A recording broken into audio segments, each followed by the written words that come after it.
satu waktu yang aktual, ditulis di media cetak, disiarkan di radio, ditayangkan di televisi, maupun diunggah di internet. Jadi berita itu medianya berupa media cetak, radio, televisi, maupun internet. Pengertian teks berita. Apa bedanya dengan berita? Nah, jadi untuk perbedaannya, teks berita adalah teks yang berisi mengenai peristiwa yang luar biasa yang terjadi di dunia pada suatu waktu tertentu. Jadi kalau teks berita ialah naskah yang berisi berita yang selanjutnya dapat ditulis di media cetak seperti koran, disiarkan di radio, ditayangkan di televisi, dan diunggah di internet. Jadi teks berita ialah naskah dari berita tersebut atau aktual berdasarkan fakta atau kejadian yang nyata. Jadi berita ditulis berdasarkan peristiwa yang nyata yang terjadi di sekitar masyarakat. Yang kedua ada aktual, terkini baru saja terjadi. Nah, berita disajikan baru saja terjadi artinya berita yang tidak mengangkat peristiwa yang sudah terlewat. Misal peristiwa yang sudah terjadi 1 tahun lalu, 2 tahun lalu, 10 tahun lalu. Yang ketiga, unik dan menarik. Peristiwa menarik dan penting untuk banyak orang. Jadi, peristiwa menyampaikan peristiwa maupun kejadian yang diberikan maupun peristiwa yang penting yang dapat dipengaruhi banyak terhadap orang. Contoh, di sini ada 2 judul. Berita judul yang pertama yaitu seorang anak kecil terjatuh saat bermain sepeda. Nah, judul yang kedua, Presiden terjatuh saat menghadiri konferensi pers PBB. Nah, itu ada 2 judul berita. Peristiwa mana yang penting antara 2 judul tersebut? Nah, pastinya terlihat perbedaan dari kedua judul tersebut yang mana yang dapat dijadikan sebagai berita. Yang keempat, ada sistematis dan lengkap. Disusun secara berurutan berdasarkan peristiwa dan lengkap. Jadi, berita yang disusun berdasarkan kronologi ataupun urutan kejadian. Misal, berita ditulis mulai dari apa yang diberitakan, kapan kejadiannya, di mana kejadiannya, siapa yang terlibat, dan mengapa peristiwa tersebut bisa terjadi. Disusun secara berurutan.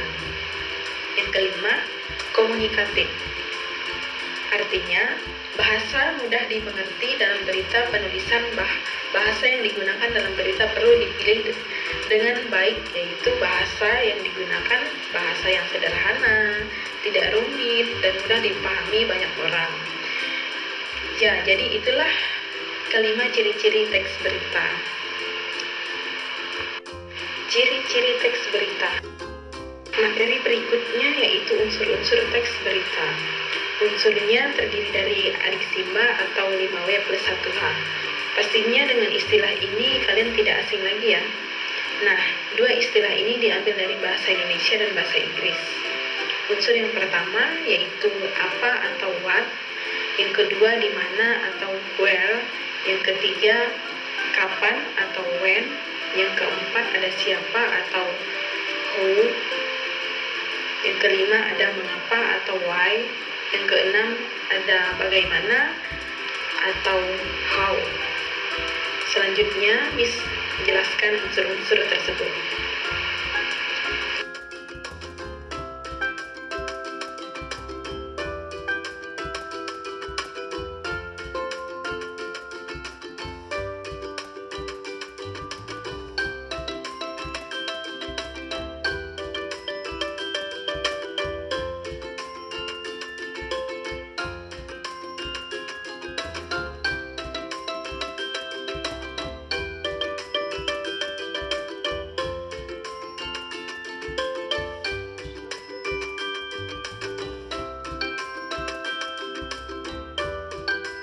Memasuki pembahasan kisi-kisi, bagaimana? Apakah kalian sudah membaca poin-poin kisi-kisi tadi? Nah, Baiklah, kali ini kita akan membahas poin kisi-kisi yang sudah ditampilkan pada pembahasan yang tadi. Yang pertama, kita akan membahas pengertian teks berita. Kedua, kita membahas tentang unsur-unsur berita.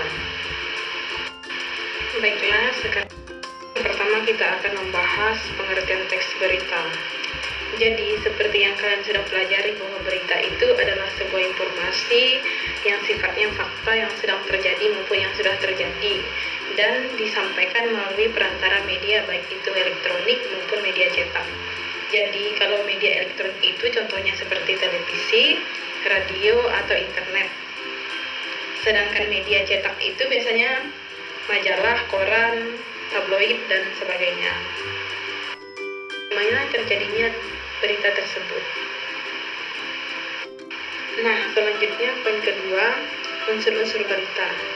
Jadi, biasanya unsur-unsur berita ini, kalau di buku kalian, itu 5W plus 1H. Atau ada juga biasa disebut adik simbol, untuk lebih mudahnya kalian untuk mengingatnya. Apa saja unsur-unsur berita itu? Kembali lagi ibu ingatkan. Yang pertama, apa yang terjadi pada berita tersebut. Yang kedua, di mana peristiwa tersebut atau di mana kejadian tersebut. Yang ketiga, kapan terjadinya peristiwa tersebut. Yang keempat, siapa yang terlibat dalam berita tersebut. Yang kelima, mengapa bisa terjadi peristiwa tersebut. Yang keenam, pada berita ini ada soal unsur berita. Bacalah teks berikut ini. Seperti contoh berikut ini, silahkan kalian baca. 10 hari menjelang Lebaran, Sabtu 15 November, pelabuhan penyeberangan Merak mulai dipadati truk. Truk-truk tersebut mengangkat beban non-9 bahan pokok atau non-sembako. Kutipan berita tersebut merupakan unsur titik-titik. Kira-kira jawabannya yang benar adalah jadi jawaban yang tepat adalah kapan. Kenapa kapan? Karena di sini menunjukkan waktu 10 hari menjelang Lebaran. Nah, ini kutipan berita merupakan unsur dari pernyataan kapan. Nah, seperti itu contohnya. Jadi, bisa saja pas ulangan nanti, ibu munculkan unsur bagaimana, di mana, siapa, atau mengapa, atau kapan. Seperti itu. Jadi nanti contoh soal yang akan muncul seperti ini. Baiklah, di sini ibu menjelaskan tentang penilaian. Nah, di dalam soal untuk menentukan bobot, kita lihat dari kedalaman materi yang serta level kognitif, terus bagaimana anak-anak nantinya akan menjawabnya. Apakah perlu pemahaman yang lebih tinggi atau bagaimana? Jadi, ibu guru menentukan bobot ini berdasarkan kedalaman materi atau kedalaman soal dan kompleksitas jawaban yang harus diberikan oleh siswa. Jika soalnya 5, jumlah seluruh bobot ini kita jadikan 100. Jadi kita bagi rata sesuai dengan level kognitifnya.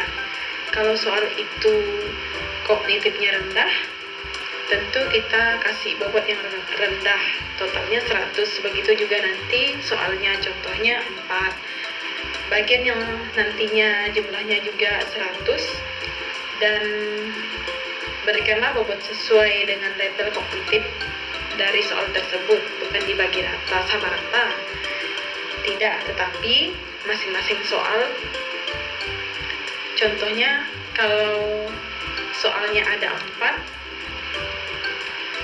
tentu yang paling rendah kita kasih 10 atau yang paling biasa 20. Yang paling tinggi pemahaman dibutuhkan 30, 35 sesuai dengan yang kita pikirkan. Setelah kita menentukan bobot masing-masing soal, kita tentukan tentang skor per nomor soal.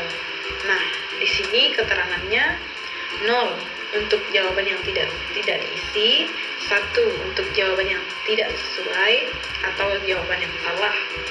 Yang kedua, jawaban hampir sesuai. Nah, jika dia menjawab jawaban dari soal tersebut hampir sesuai, maka bobotnya tuh ada 2. Nah, yang bobotnya 3 untuk jawaban yang sesuai. Itu yang 3 tuh bobot yang paling tinggi. Nah, setelah itu barulah kita nilai per jawaban dari anak didik kita per nomor soal. Jadi langkahnya kita berikan nilai skor masing-masing lebih dari jawabannya. Nah, untuk mencari nilai personal tentu beberapa skornya dibagi skor maksimum dikali bobot, itulah cara mencari nilai personal. Nah, untuk mencari nilai totalnya tentu semua nilai didapat dari personal ditambah seluruhnya, maka dapatlah dari nilai seluruh dari siswanya tersebut. Sekian pembelajaran kita pada hari ini. Sampai ketemu lagi. Terima kasih.